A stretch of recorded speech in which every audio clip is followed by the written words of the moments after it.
fear and labor, they don't mix well. It just stop things and make things worse. So if you have the strength and the will of, yes, this is what I'm doing, have a home birth 100%. If you still feel that need of support in the hospital, then know what you're getting into. So educate about everything that can happen in a hospital and what your rights are in their setting. Because you kind of lose some of yourself, some of your own authorship when you get into their land versus in at home. I felt more in control of my birth and I didn't need to ask for permission to eat. For example, to eat or to push. Welcome to Birth from Within, where inner wisdom meets grounded preparation. We're here to share raw, real birth stories and offer the insight and tools you need to move through the system with courage, clarity, and authority. You are made for this. Your body knows what to do. This podcast is the heart work of a nurse and a perinatal chiropractor, women who have walked our own birth journeys, and now we walk beside you. In each episode, we share practical tools, grounded wisdom, and deep reverence for your body's design. Let's return to the root, because birth doesn't start in a delivery room, birth starts from within. We're here today with Dr. Cruz. She's a perinatal chiropractor with 4 children, 2 of which were born in a hospital and 2 of which were home births. And so I'm excited to dive into your journey, starting with baby number 1, Meyre. Welcome. Thank you so much. So yes, I have 4 babies, 2 in the hospital, 2 home birth. So my first one, I was very young and naive. Chiropractic hasn't got into my life yet. So I went the whole medical side. I trust my doctor. Whatever he would say, I would do. I did the whole blood test, ultrasound, glucose. I did drink that horrible cola thing. And then when I was 39 weeks, he said, your placenta is getting old, so we need to induce. At that time, again, I was like, oh my God, like my placenta, it's now is a race in between my placenta and my baby. And I really didn't do any like childbirth class. So I didn't read a lot. I had in the past watched 2 family members had their babies. So that was overall my knowledge around birth. One thing I did always know was I didn't want to get a C-section just because it's just scary, the surgery and how big that is. And also I've heard that if you had a C-section, the recovery was worse. You might have more issues with breastfeeding, couldn't stand up right away. So all of those things that I heard was like, no, I don't want a C-section. So when my doctor said that about my placenta getting old, again, I'm like, I want the best for my baby. So, okay, let's get induced. And part of me was also like happy because I'm like, oh, at least I have a date that I'm going to meet my baby. I think the fact that you saw 2 births is really huge because a lot of people have never seen a birth ever in person. Like you were in person? Yes. Yeah. They know because before my family always knew that I wanted to do something with pregnancy. I thought I was going to be an OBGYN. So anytime somebody in my family will have babies, they will say, hey, you want to join? So yeah, I saw hospital birth only. Never ever I've heard of home birth or midwife or anything like that. Or even chiropractic. The first time I met a chiropractor, I was pregnant and he invited me in to get adjusted and he told me all the benefits from it. And I say, no, thank you. You're not touching my baby or my belly or anything. I was scared. Like, again, I didn't know what I didn't know. So then we scheduled the induction. When I'm walking in the hospital at 6 a.m., I remember like, oh my God, like I've seen birth, but I don't know how to push. Like, how is that going to be? So I went to Dr. Google and typed how to push.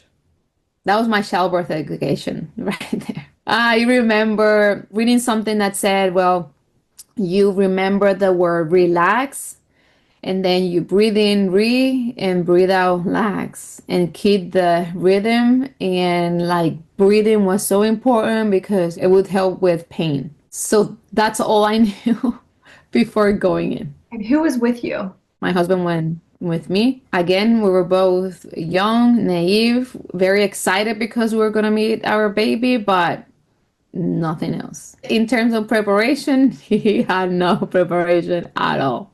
And he'd never seen a birth before. So the whole thing, this one was again very medical. So they put that pill inside, like Cervidil, to soften the cervix. It's been 14 years ago, so it's a little bit. I don't remember. They probably did all the cervical checks they wanted to do, and then they start on pitocin. So I was already like starting to get contraction, like horrible contractions. I couldn't get up from the bed. Nurses gave my husband whatever that is called, like to catch the pee, because they were like, no, she can't stand up. She has to pee in this thing. Once they started the induction, you could not get up at all. You're bedridden. Yeah. I thought that was the norm.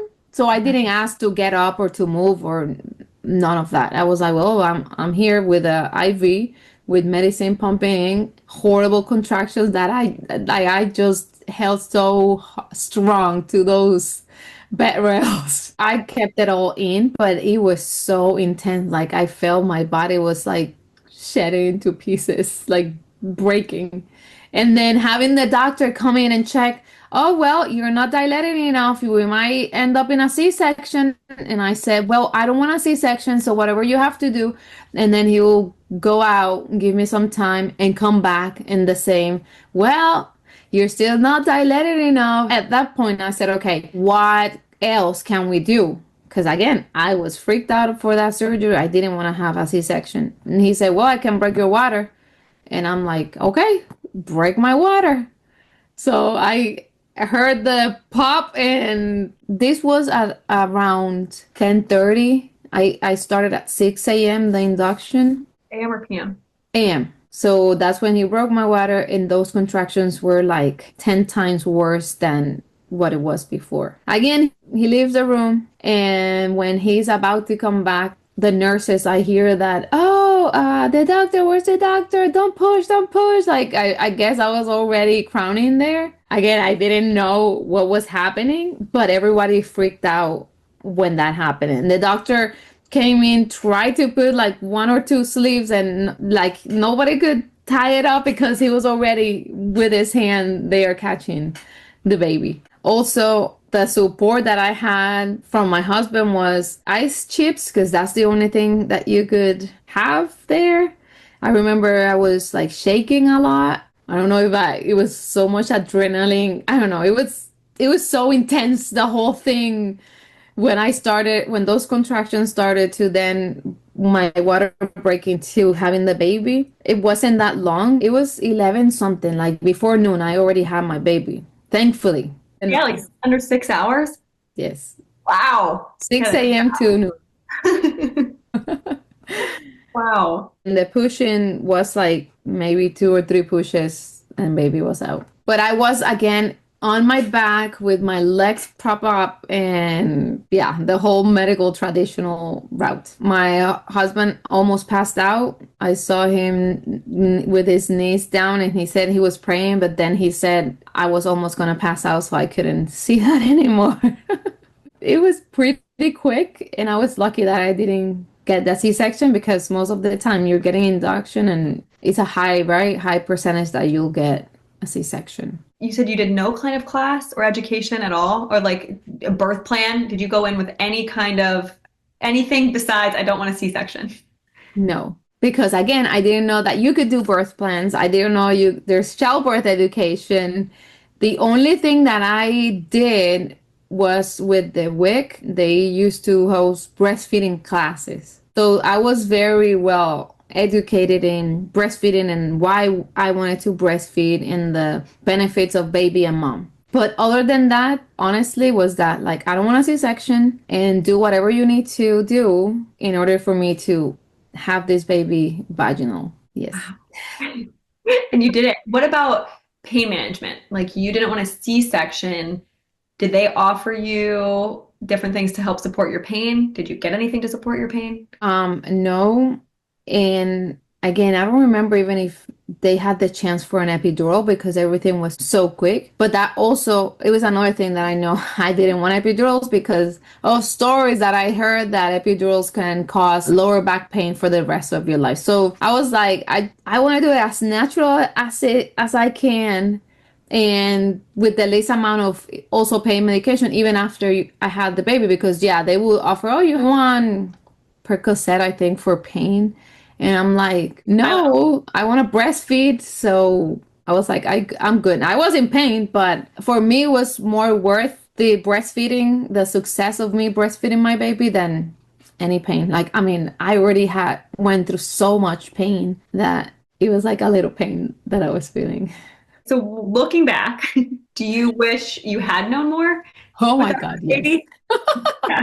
What do you wish you would have known and what would you do differently? For sure, a childbirth education, like how to manage the pain, to know what are my rights in a hospital setting, what I should do or not do, or why I'm doing those things. Or just overall, like, okay, you can have all of these interventions, and this is why you would or not do them. Even as a prenatal care, like, these are all the things prenatal that they are going to do, and these are the ones that are worth doing or not.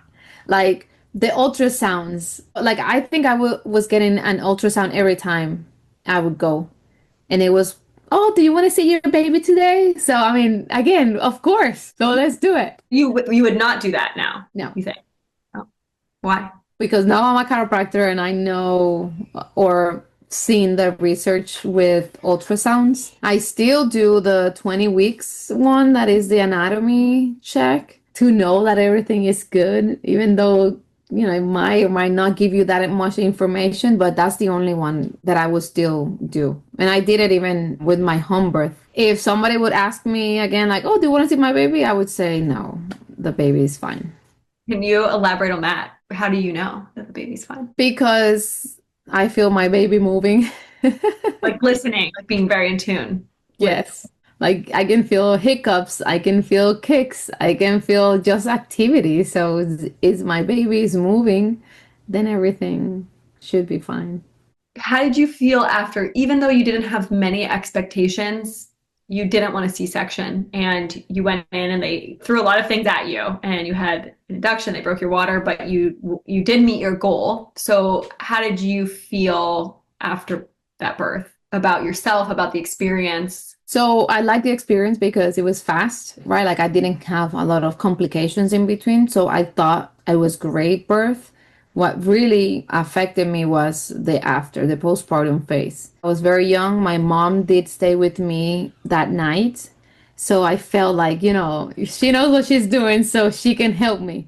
But as soon as I left the hospital and went back to my house with my husband, it was like, oh my God, I have a baby. Like, am I going to be a good mom? And what am I going to do if he cries? How do I know that needs to eat or to is a diaper or like that's when a bunch of questions and fear and can I really do like this is now I'm on my own. That scared me and I did went through some postpartum blues. Like I would cry every night because again, this was like such a big thing and my husband knew a little less than me, so it was like I was thrown to good luck, be a mom. That's why then I learned about the placenta encapsulation and all this stuff and how can that help with postpartum blues. So the second time I did choose to do that, and it was a different and way better experience than my first one. You've shared before that you always knew you wanted to have kids. And so it's interesting hearing like you still felt like the baby blues and just how much your life changes from before and after. Do you feel like the blues for you could have been related more to like lack of sleep and the lifestyle change or mourning your life before or just that it comes with it? Like, do you think there's anything that factored into? Well, I think education, big one. Maybe even lack of support of somebody telling me, okay, you're doing good. Or these are things that you could do to heal, to accelerate the process of healing of that postpartum. So again, I knew so little about what I was going to encounter after with my body. And then at the same time, having to care for a little tiny baby that I didn't know if I was doing the correct thing. And needs everything taken care of. I thankfully too, when I started the postpartum, I did have some pain breastfeeding and stuff, but luckily I have a pediatrician that was like all about breastfeeding. So he helped me into positioning and stuff and pain. And I did nurse him for 2 years. So that was good. What from that first birth experience was the most empowering or memorable moment for you? I think I'm gonna keep going back to how I stand my grounds with this doctor in not wanting a C-section. So he could come at me with whatever intervention he wanted. Oh, I did get an episiotomy too with that one. So I got any intervention that he said because my goal was no C-section. So really, again, I don't know if educational wise I would have changed all those interventions, but for me, I thought I still got something to say in my birth because, I did it vaginally, no C-section, which really that was like my only goal that I had. Way to go. Not easy in the moment to say, no, I don't want to do this when they're putting that over your head. Yeah, well, I was in pain. What did you take away from that experience, knowing that you wanted lots of kids? I don't know if you want to jump to your second birth yet, but kind of like how did that shape you for how you went about your second baby? Well, naive or not, I was like, oh, wow, this was very quick. Painful, very painful, but kind of easy. There was nothing in me that would say, oh, I'm stopping having kids. That really excited me to how my next experience would be.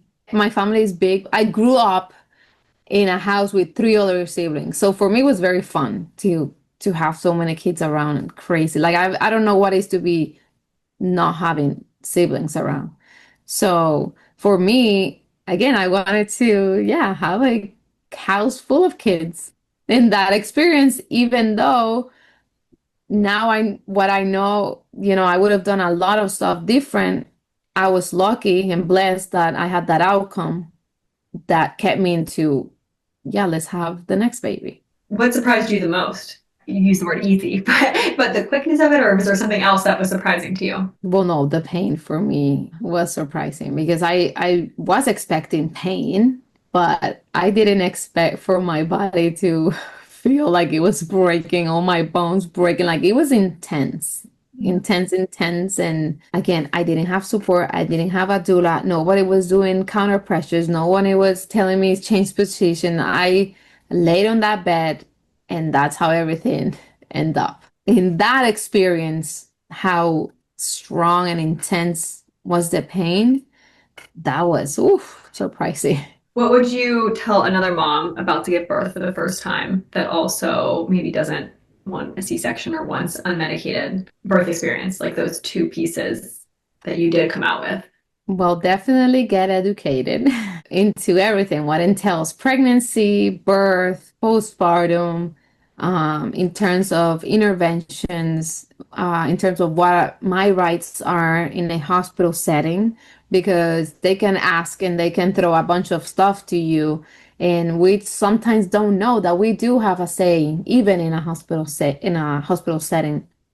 So to know that your rights in the hospital, childbirth education, what are things that you could do to cope with pain to make it a little bit easier, through pregnancy, what things you should be doing, movement, exercising. I mean, my second one, I was already in chiropractic school, so I started to get adjusted. And man, the difference that I feel from the first one to the second one with chiropractic care.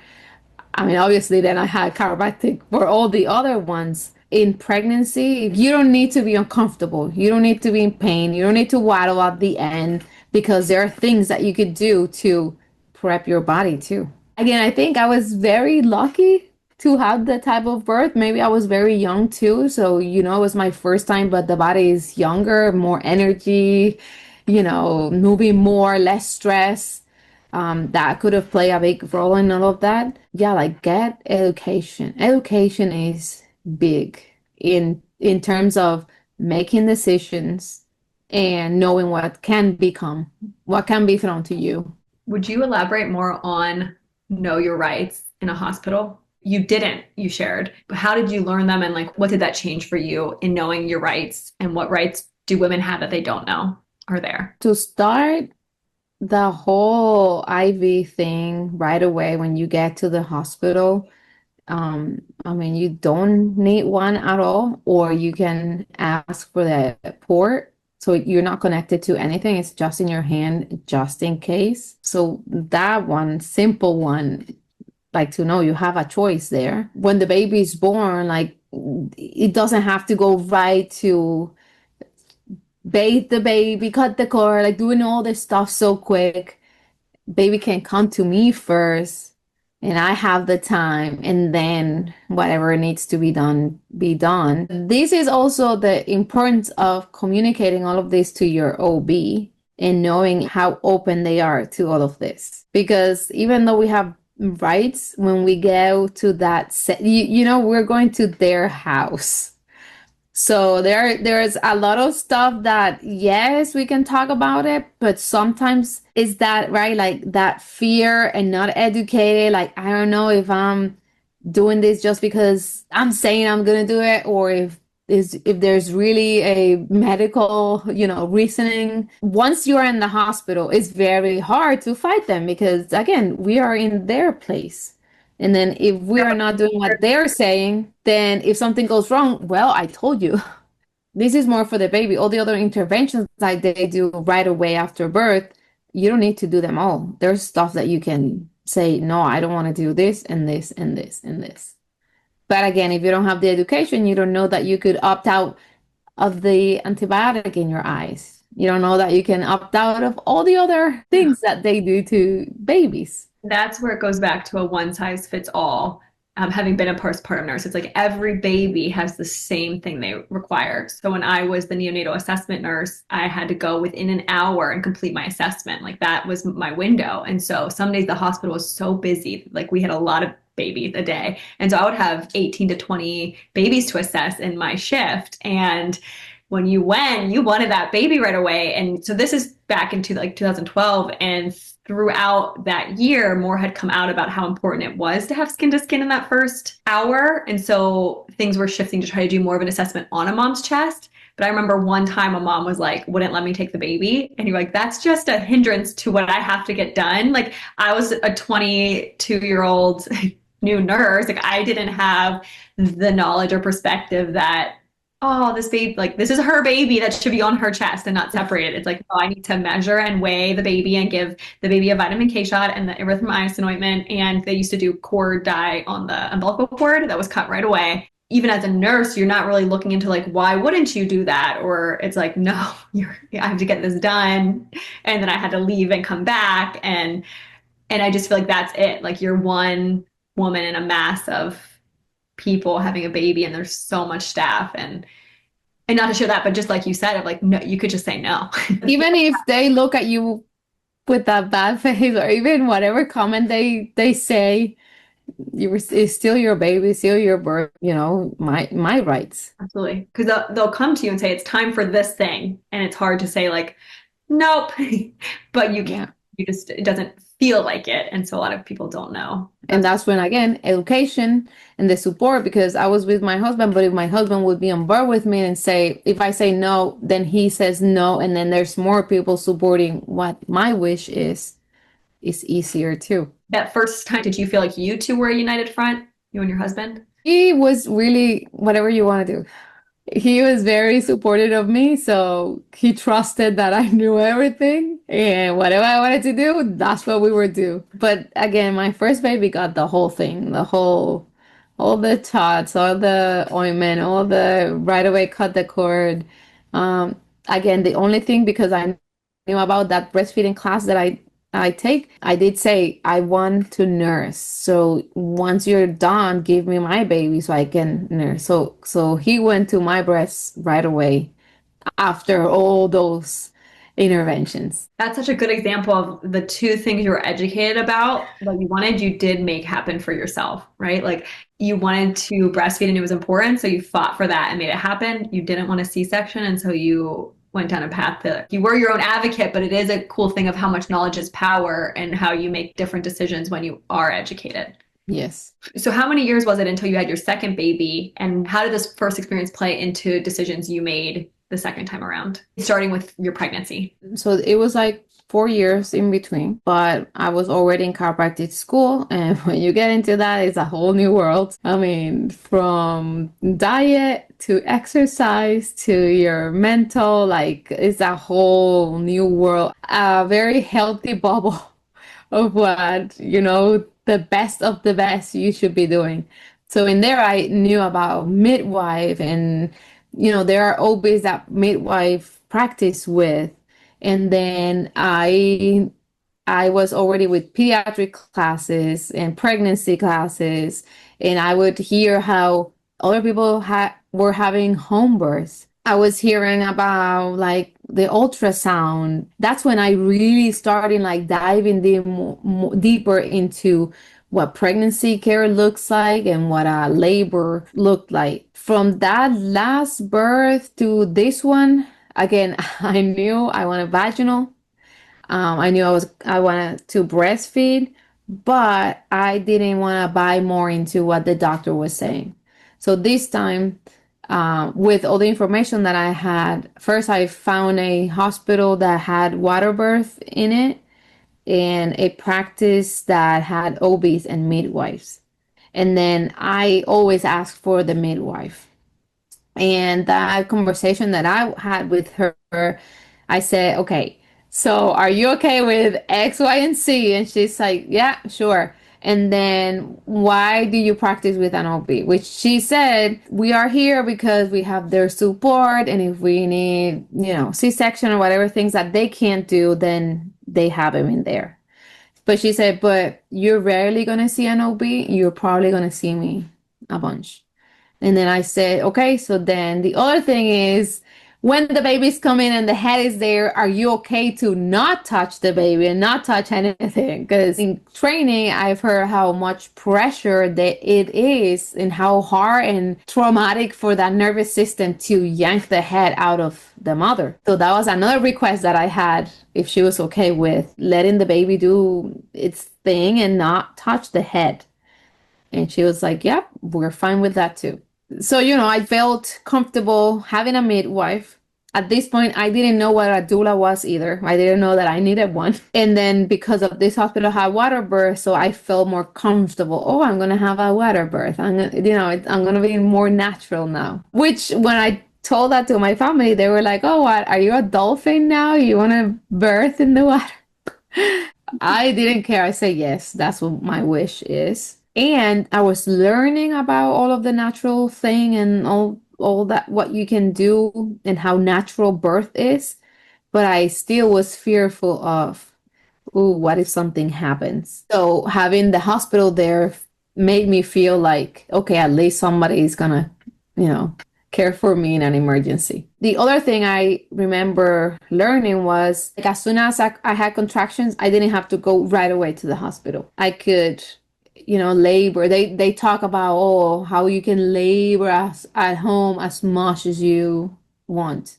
We live 30 minutes away from the hospital. My husband was like, I was that day, I went to bed at 11 p.m. having contractions, but I had already I put music because I'm like, okay, guess this is the start of labor. I didn't know what contractions was. I didn't know what my water breaking felt like either. So I went to bed, in between contractions. Then I woke up that morning, again, still in between contractions. And my husband went to work, but I said, it's okay. I'm laboring at home. I'm fine. But then around 7 p.m., he came in and said okay, I'm done. That's it. I'm taking you to the hospital. So already you were having contractions on and off for 15 hours or Yes. night and day? Yes. But you were able to get some sleep? Yes. But long, Yes. yeah. Because, but those contractions, it felt more like Braxton Hicks. Like it wasn't like, oh my God, it's taking my breath away. It was Something's like, happening. yeah, very slowly, very like, okay, I can have it. And again, I'm coming from a birth that my body was breaking into pieces. So I didn't feel these contractions were big. I didn't feel that, it was time. So I kept going through them and I would call my midwife and she's like, so what do you think? And I'm like, I don't know. I'm clearly having contractions, but I don't know if this is time or not. She even made fun of my husband of saying like, oh yeah, she's gonna give birth tomorrow. It's okay. But he said no, we're going. So yeah, so from 11 p.m. to 6:37 when we got to the hospital, there was contractions. But again, very mild, nothing like, oh my God. So then when we got at 7, they did do a cervical check. Again, I didn't know about cervical checks. Another thing that I learned. So I was like, of course I want a cervical check. Like tell me how far I am. And at that time I was 4 centimeters dilated.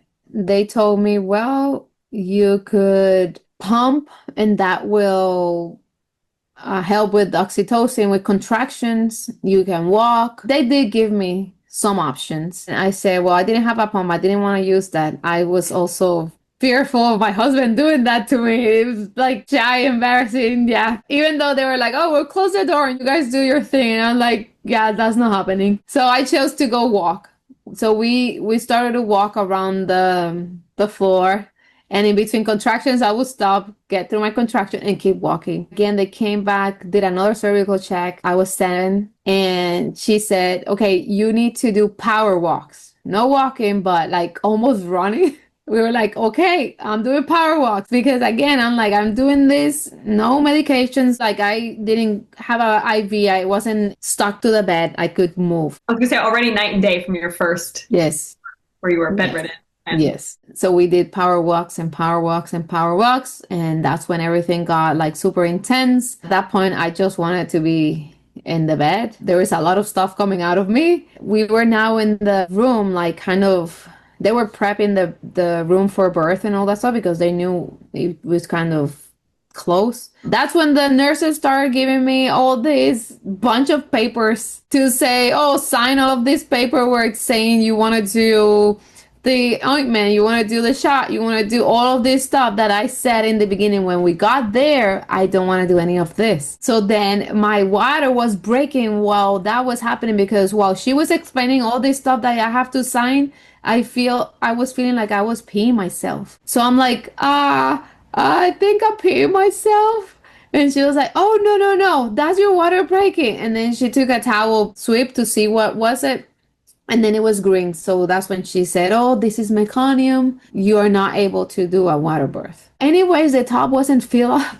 Well, I was having all this pain. Nobody was filling that up. So I don't know really how much I could really got in the water. But once it was meconium, they say no. So that water birth went through the garbage there. were you crushed or were you like, oh, okay? A little bit. I mean, I really at that point I just want my baby out, but I didn't like that. I was planning into getting in there and that didn't happen. I was more mad because of all the paperwork that I had to sign off while I was in like now excruciating pain. Again, luckily my husband was there. We were on board of what we wanted or not, so he took care of all that paperwork because he was like, are you kidding? Like, why are you giving to her all this? And we said no to all this and you're highlighted. Yes, do all that. So he got into an argument with her while I kept breathing and going through my contractions. That's a really good example of how it helps to be on the same page versus just saying, I'm good with whatever you're good with, because whether it's you're just distracted because you're laboring, they're going to be in charge of making decisions. And so that helped. So then the paperwork is done. so the midwife that I've seen throughout care, some family member died, so she was out of town. So I was stuck with the OB of that practice that I never met before. And she said, oh, you're gonna give birth tomorrow. So she left the hospital. And then there was no nurses with me in the room either. So my husband was freaking out. Like he will be coming in and out my wife is about to give birth. There's so many stuff coming out of her. What do I do? And they were like, sir, she's fine. We're monitoring her over here, over the cameras. When you say that, you were wearing a continuous fetal monitor? Yes. Contraction monitor, so you had two Yes, monitors. they did On your that belly. too. Yep. Yep. Right, so if you haven't done that, you have like, they're belt-like, right? Like, Yes. and they're A monitoring. tight belt, very uncomfortable. It's interesting too, they're not watching you. They're watching a screen, not you. Yes. I'll just add, I remember when my doula walked in at one point, she's like, oh, you're gonna have a baby soon, because she saw me and heard me. It wasn't looking at like, what are your contractions doing? It's like, oh, nope, you're about to deliver your Yes. child. So that's just interesting that your husband who's watching you is like, she's about to give birth, but watching Yeah, and nobody like, trusts oh, him. no, she's smart. And then I was like on the bed, and like I remember I'm like, I'm just gonna put, like, I went into my hands and knees, so I was on all fours looking towards the head of the bed to see if that will ease the pain with the contractions. And then when he was freaking out, that's when the nurses, I guess they called the OB, and then when she came in, she was like, oh my God, don't push again, don't push. And, well, my body, the only thing that I wanted to do was to get this baby out. So they were like, don't push. So that was something very similar from both, because the first one too, they said, don't push. And then this one, don't push. So telling you to not listen to your body. Don't push because they wanted to get their hands in me and see what was happening. And because they weren't ready, they didn't have their gown. So they wanted to do that first and then take care of me. But honestly, I didn't listen to them because the pain was so real again to this point that I'm like, screw you, I am pushing. This time, they didn't have time to take the bed. It takes something to put the things up. They didn't have that. The baby went straight out to the bed. Still on hands and knees? No, I then turned. Because when they came to see that I was crying, I guess, then they say, oh no, turn. So I was now on my back. She was another one that it was like 2 pushes and she was out. But again, like at least, they, like I requested, they didn't touch the baby's head and they didn't do all the other interventions that they do the baby. I still didn't know about cord clamping, delay cord clamping. I think they say they did. I don't think so because of my next experience in my home birth. I experienced what a real delay cord clamping was. So like maybe they waited like maybe 5 minutes and then they cut it. My home birth, I waited like an hour and then they cut it. Oh, drastic differences. Even the aftercare in the hospital, like nobody, I think the nurses didn't like us because we were saying so much no, no, no, no, no.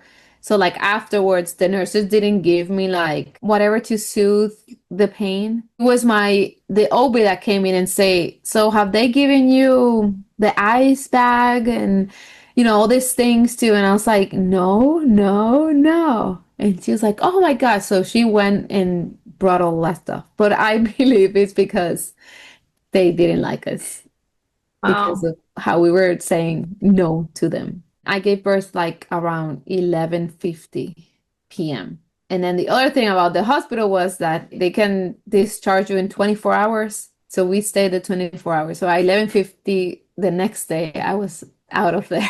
Which is unusual because mostly after like 4 p.m. they don't send people home until the next day. Yeah, my husband was sure like, nope, we're leaving. We're not staying here. Which I don't recommend, honestly. And that's why the beauty of home birth, because at that point I live in a 3rd floor. So like going up 3 floors was like, I felt like all my inside was like falling down. Like that was very physical for me. But again, it was all worth it because their beds were very uncomfortable. The patient care was bad. We didn't feel supported by anyone there. We felt like these are the odd people that are here giving birth. Felt like that just because you were opting out of. Yeah. Which at that point, I had a little bit more of education in that. And I knew that coming in there, they wouldn't like us because of those reasons. So it really didn't bother me. But then why would I stay if I know this is the care that I'm receiving here? You talked a little about like your mental state. Do you feel like that played into your mental state, feeling a little ostracized or unliked by staff? How did that affect the birth or you and your husband? The birth, not so much. And really inside I was like kind of a little bit laughing at it because I knew that that's what I heard and that's what they were doing. So it wasn't unusual for me to feel like, oh my God, am I doing something wrong? I was like, see, like we know this is what we were expecting, so it's okay, they're doing their job. Are you not a people pleaser? Or do you feel like you are or not a people pleaser? Oh, I am. You Yes. are. So I feel like that's really incredible.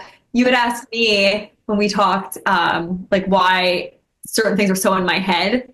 But I think that's a huge piece of like feeling like people pleasery. So if I went in and felt like people hate me, they're making fun of me, I'm so weird, I don't know, that would definitely affect my mental space. So I feel like that's really impressive if you are by nature a people pleaser and you were able to say like, I don't care. I am. I no, I did have to add that yes, in that because I had my husband that was so on board of no, no, no, no, no, and he's not a people pleaser.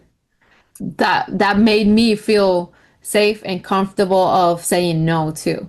Because maybe I would have said, okay, maybe this, but he was like, no, definitely not. Really awesome. So he was, well, that like your shield. He was like a Yes. shield for you. That's Yes. awesome. We could keep away the opinions or snarkiness if there was Yeah. any. So two hospital births, kind of an evolution of accruing education. What was the most empowering part of this second experience, or like most standout moment of that birth? Not so much the birth itself, but when at 24 hours, my husband was like, we're out.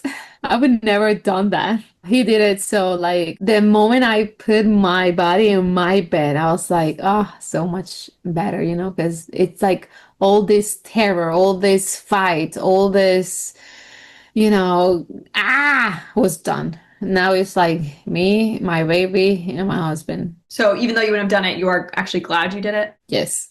Yes. Okay. I think I kind of fight him like, are you kidding me? Like, really? He's like, yes, we don't want to be here. And it's like, yes, it's true, but It's so, midnight. so yeah. I think that too, like stepping up to them to say, no, we don't want this and this and this and this. Actually saying it. Because sometimes to say, oh, you can say that, but then when it's my turn to say no, I said no, and they had to do what I was saying. That's empowering too. And a good example of how they are working for you. Like you're paying them. It's not Yeah. free care, and there's so much expectation that comes with it. But things you're charged for. When you go in a patient in a hospital gown, it feels maybe like you're more like a victim, but that's not how it is in birth, right? Like you're hiring them, you're choosing them. And so to realize like you actually are the boss. You're the boss. Yes. It's your birth. That's really awesome. Is there anything with that second birth you would have done differently? Well, now that I know about home birth, I would have had a home birth. I wouldn't be in the hospital. And I might have hired a doula if I knew more information about how they actually support you in labor. Any advice you would leave new moms with after two experiences, going into a hospital, kind of wanting to do things against the grain? Well, if you can have a home birth, have a home birth. I always say there's always like a time and space for people. So like if you are, I choose to do this and I know I can do this, go for it. But if you're at any second like questioning like, should I have this?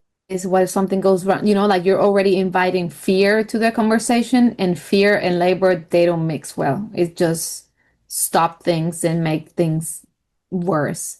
So if you have the strength and the will of, yes, this is what I'm doing, have a home birth 100%. If you still feel that need of support in the hospital, then know what you're getting into. So educate about everything that can happen in a hospital and what your rights are in their setting. Because you kind of lose some of yourself, some of your own authorship when you get into their land versus at home. I felt more in control of my birth and I didn't need to ask for permission to eat. For example, to eat, Or to push. Yes. It's kind of a voluntary thing when that happens. Yeah, So- which we'll go over those two in a separate call, but that thing, like I asked my midwife, can I push? At home, it's my birth, my experience, and and I choose who is even around me. Because that was the other thing. In the hospital, you have a bunch of strangers coming in and out, checking vitals, checking so many stuff that is just interrupting the natural process of labor. Because, like, again, I'm like all naked there, and everybody coming, it's like, oh, like, I didn't feel none of that at my house. Wow. To add to that, I feel like you said how you talked with the midwife on that team, asking her questions like, are you okay to not touch the baby's head? Which is amazing that even when she wasn't there, the OB didn't, which maybe it was great that you went so fast and she went home because there was no time for anybody else to. Yes. When you're choosing a provider, even in a hospital, you can interview different teams. I think that's really important of that, the education that helps to know what's going to happen if I decline this? And do you allow water births? Do you allow delayed cord clamping? Am I allowed to be the first one to hold my baby? Can I catch my baby? Can my husband cut the cord eventually? Like so many things of saying we have these desires. Tell me about how you feel about this and how that's going to go. Yeah, that was another big one. I never felt the baby's head, and with my first home birth, I did feel it, and that brings like another connection to you. Like, oh my God, baby's here. I just need like one more push. Like, that's empowering to again, like taking the it's my birth, my experience.